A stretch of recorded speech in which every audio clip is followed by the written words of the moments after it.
Olá, amigos, tudo bem? Meu nome é Rodrigo Guterres, conhecido como Bolinha, né? Desde os 11 anos esse apelido me acompanha, com muito orgulho. E eu estou aqui a convite do meu amigo e de uma das pessoas que mais eu admiro dentro desse meio tradicionalista, que é o professor Tony Cid Pereira, que está com esse novo canal de comunicação no YouTube e postando aí pelo Facebook dele, trazendo essa conversa, esse diálogo com pessoas que atuam no meio tradicionalista ou que não atuam, mas que podem contribuir para tudo aquilo que a gente realiza dentro da arte do Rio Grande do Sul, da arte da dança do Rio Grande do Sul.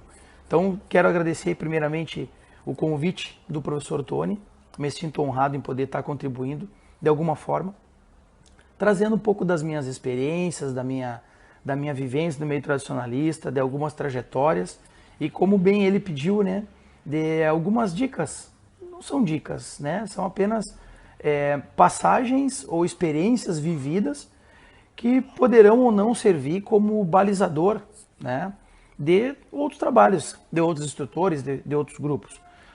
Porque eu sempre comento isso quando eu tenho oportunidade. Não se tem uma fórmula, não tem algo que possa ter um padrão de execução e esse padrão ter a segurança que vai ser reproduzido com sucesso num outro lugar.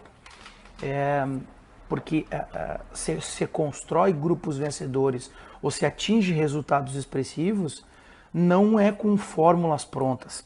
São com balizadores, são com parâmetros que a gente acaba adaptando à realidade, ao momento, ao que está acontecendo naquele período com aquele grupo, e aí você chega nos resultados ou na busca pelos resultados, porque o resultado em si não é o ponto final, né? Eu sempre comento assim, chegar no objetivo não é mais importante, porque apenas vai chegar no objetivo do título, né, do primeiro lugar.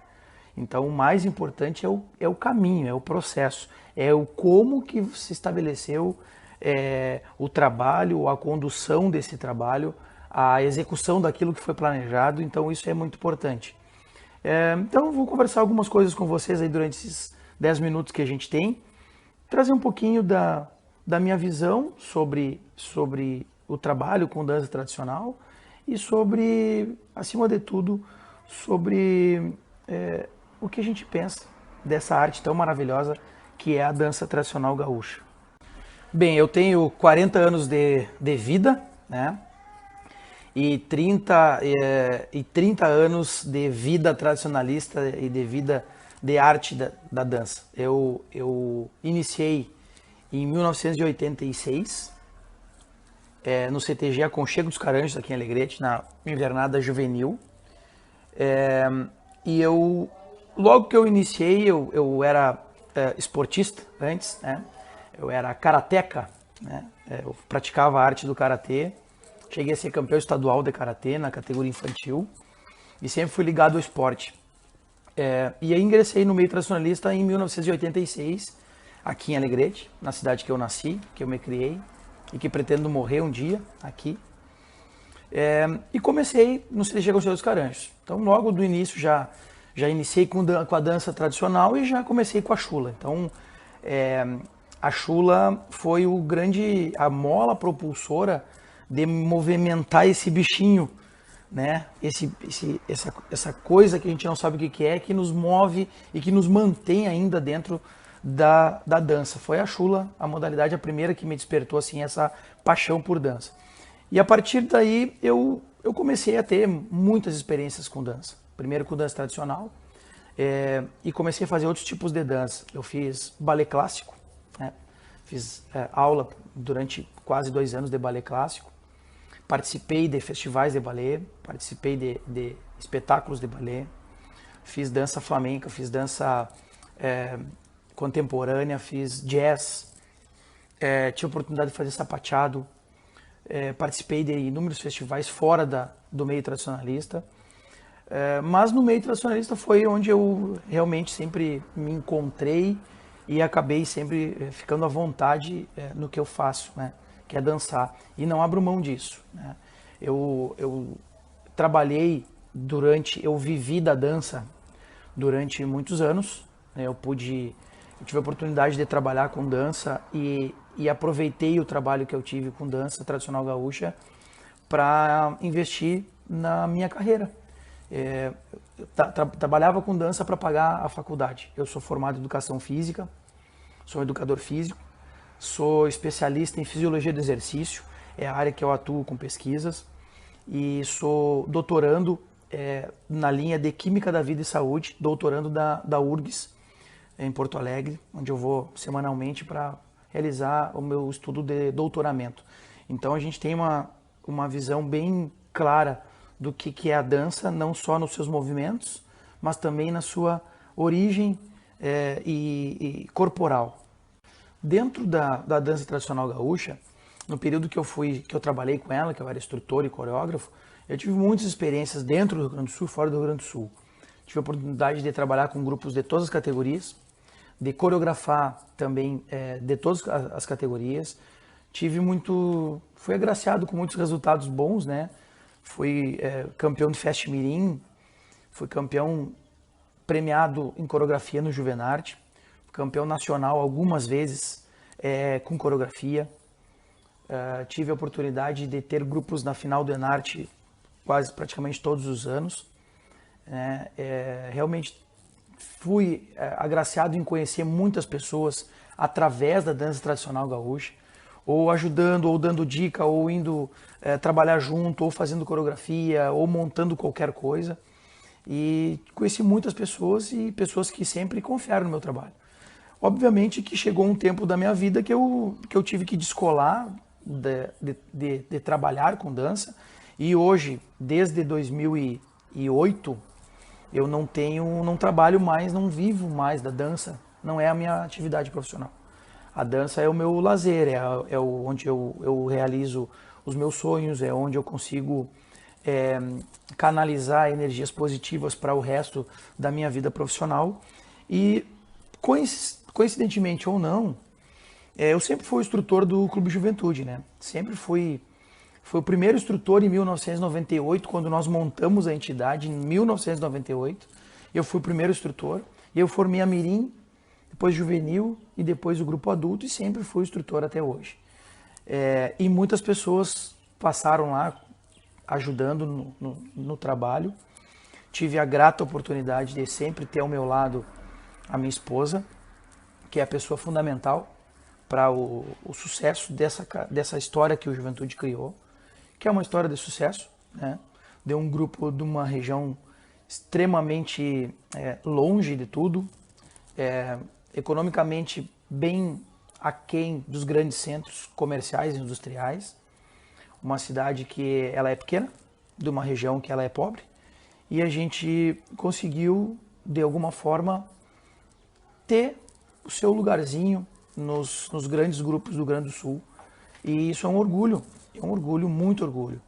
E muitos relatos de pessoas que trabalham com dança, que usam essa nossa trajetória,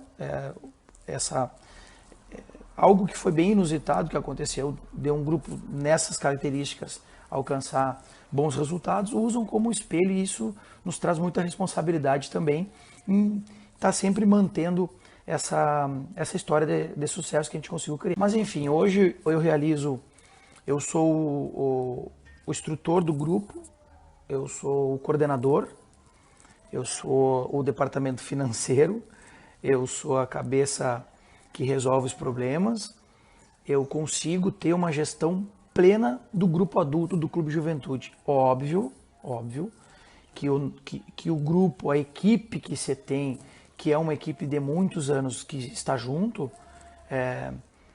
entende essa forma de gestão, compreende e entende, e isso se estabeleceu ao longo do processo. E como eu disse, não é uma fórmula, não é algo que vá, se sendo reproduzido, vai dar certo. Não. Até acredito que todas as gestões, quando são coletivas e compartilhadas, onde papéis bem definidos existem, é com certeza o modelo de sucesso. Mas foi o modelo que a gente achou aqui no Juventude, onde eu consigo centralizar as coisas e delegar para funções e atividades para outras pessoas do grupo que estão aí há muito tempo junto. Então, talvez funcione essa gestão aqui dentro do Juventude porque as pessoas estão há muito tempo junto. E todas aquelas que vão entrando no processo já entram sabendo que existe uma gestão única de decisão. A decisão é sempre minha. Né? A construção dessa decisão, obviamente, ela é coletiva. Né? Mas eu procuro ter sempre essa última... A batida do martelo sempre vai passar por mim. Mandar fazer cartão, contratar ônibus, ver alojamento, escolher a roupa, o tecido, claro, comigo e com a pessoa que manda, que é a minha esposa, né? Então eu sempre chego nela e nós dois decidimos o que a gente vai fazer. O contexto, quem entra, né? Enfim, toda a gestão, ela é definida sempre na minha pessoa. Mas, como eu disse, existe um coletivo que entende e que está acostumado com essa forma de gestão. Né? E não é o melhor modelo, inegavelmente. Né? Não é o melhor modelo. Mas foi o modelo que a gente achou, como eu disse anteriormente. Então, uma dica, né? A principal dica que eu posso dar assim, desse primeiro momento. Buscar pessoas que possam entender e sonhar o teu sonho e fazer com que o teu sonho seja o sonho das outras pessoas. Se a gente conseguir pessoas que pensem da mesma forma com que tu pensa e estão dispostas a transpor todos os obstáculos que irão aparecer da mesma intensidade que tu pensa e que tu busca, essa é a primeira dica. Se cercar de pessoas que pensam e agem como... Segunda dica que a gente pode deixar é que eu penso a dança, assim, um modelo de sucesso é um modelo de sucesso que precisa ter algumas coisas. Um grupo de dança precisa ter algumas coisas. Primeiro, um visual que identifique. Né? Tu tem que ter uma proposta de visual que identifique o teu grupo. A gente conseguiu, ao longo desse tempo, praticamente 70%, 80% das vezes que a gente participou do Enart, a gente manteve uma mesma proposta de visual. Né? Isso é uma identidade visual que não é do acaso, né? Foi algo que a gente encontrou em um determinado momento e que a gente se acostumou a fazer, a se sentir bem com aquilo que a gente está trajando. Né? Então é uma identidade do nosso grupo. Né? Às vezes que a gente saiu dessa identidade foi por uma opção também, né? Para a gente dar uma quebrada nessa rotina. Mas a primeira dica é uma identidade visual. Um grupo tem que ser identificado por aquilo que veste, por aquilo que representa. Segundo, identidade musical. Isso é muito importante. Nós contamos aqui no conjunto musical do Juventude, é o mesmo conjunto musical desde o início, né? Mudando ali poucas peças, mas a estrutura musical é a mesma. E são músicos que que começaram com a gente, são músicos do Juventude, né? São pessoas que dentro do Clube Juventude conseguiram fazer o seu trabalho e eles transcenderam o Juventude. Eles não são musical do Juventude, mas eles se identificam, eles são identificados por ser musical do Juventude. E isso é muito bom porque nós temos uma identidade musical muito clara também. Nós temos na figura do Felipe e do Olivério, que são dois irmãos que estão com a gente desde o início, e o Léo e o Gustavo hoje, que complementam a banda, que é a base, é o núcleo, né? Nós temos uma identidade muito forte com eles, assim, de entendimento de movimentos e sons. Né? O som é casado com o movimento que está se realizando, né? Então os arranjos são montados pensando nesses detalhes, né, que a gente tem como prioridade, assim, aspectos musicais claros, arranjos claros, bem executados. Nós não temos, nosso trabalho não é vocal, nosso trabalho é instrumental, por uma opção nossa, porque é uma identidade do nosso grupo. Né? Então a gente optou por isso. Então identidade visual, identidade musical. Terceira dica seria a identidade do grupo, não, o estilo do grupo. Né? Aquilo que o grupo é marcado por ter como propriedade de execução dele. estilo, movimento, modo de pegar a saia, estilo de sapatear, trejeitos corporais. Isso é muito importante.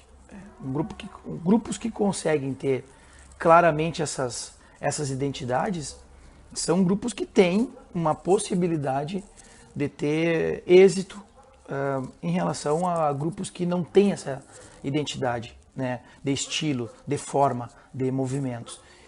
Então, a gente sempre procurei nos grupos que a gente trabalhou lá atrás, mas especificamente hoje, que é unicamente o grupo que eu trabalho e não trabalho, porque eu sou instrutor, coordenador e sou dançarino. Então não é um trabalho, eu não encaro como um trabalho, a juventude não é um trabalho. A juventude é uma junção de amigos que estão ali para se encontrar e para realizar em conjunto sonhos, né? E poder sair da rotina do dia a dia para poder, em determinados momentos, se sentir leve e feliz com a dança. Então essas 3 dicas são muito importantes: identidade visual, identidade musical, identidade de movimentos e de trejeitos dentro do palco. Os grandes grupos têm isso muito bem definidos. E eu entendo que essa é uma fórmula de sucesso que deve ser muito bem conduzida pelos professores, pelos patrões, pelos coordenadores de grupo. Não posso deixar de comentar também que a equipe, o elenco é muito importante. Eu sei que nós tivemos um dos principais elencos do Rio Grande do Sul, talvez longe disso, mas o elenco que eu me refiro é que tem uma harmonia entre técnica, entre conduta, mas acima de tudo, principalmente, que seja uníssono, que tenha uma aliança, um pacto muito forte para que aconteçam as coisas da melhor forma possível. Em nenhum momento que não se pense no coletivo vá se atingir sucesso, né? E isso eu trago desde a Chula. Tive a oportunidade de ser premiado vários anos no Enarte como chuleador, e mesmo sendo uma modalidade individual, sempre se trabalhou em conjunto, né?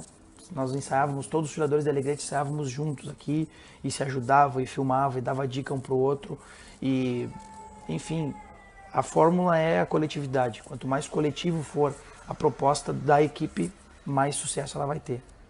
E por último, a minha última dica, né? Sérgio Cortella é um filósofo e educador brasileiro. Ele diz: só é um bom ensinante quem é um bom aprendente. Isso faz todo sentido, né? Então, uma dica para os instrutores novos, né, que é o foco dessa nossa discussão aqui, aprenda, escute, né, busque, tenha a humildade pedagógica. O que é humildade pedagógica? É saber entender que a gente não sabe tudo, e nem todos sabem tudo também. Que a gente é uma sucessão de experiências e vivências novas, e a gente só vai se construindo nesse processo quando a gente tem essa humildade de aprender e de ouvir e de se autoavaliar também. É muito importante essa autoavaliação, porque a gente erra muito, né? Às vezes o querer chegar em algum lugar nos tira completamente do trilho. E várias vezes eu passei por isso, tenho certeza que todos meus colegas que hoje trabalham com dança também erraram muito, né? Erraram muito. E errar faz parte do processo. O importante é nós reconhecermos os momentos que a gente errou para não cometer estes erros e cometer aqueles erros que ainda não foram cometidos. Essa é a fórmula do sucesso, né? Tentar buscar sempre errar aquilo que não se errou ainda e não repetir o erro anterior, né? Porque aí o erro anterior, aí alguns chamam de burrice, né? Então essa dica é fundamental. Só é um bom ensinante quem é um bom aprendente. Só é um bom professor, um bom instrutor, um bom coreógrafo quem for uma boa pessoa. Não existe dicotomia entre o ser pessoal e o ser profissional. Nós somos o que somos. Nós somos pessoas íntegras, na integridade do ser. Ou seja, não podemos ser aquilo dando aula se nós não somos aquilo dentro de casa quando ninguém está nos enxergando. Então, é muito importante a gente ser pessoas do bem, pessoas boas, éticas, que tenham responsabilidades na sua vida. E isso vai se transpor para qualquer coisa que a pessoa for fazer. Então, acima de tudo, só vai ser um bom professor quem for uma boa pessoa. E Paulo Freire, para terminar, Paulo Freire diz que a melhor educação é a educação pelo exemplo. É a melhor educação. Então a gente tem que entender, principalmente quando se trabalha com crianças, o cuidado, porque nós somos os maiores exemplos para crianças e jovens. Então, educar por exemplo. Um abraço, meus amigos, muito obrigado e espero ter contribuído um pouquinho.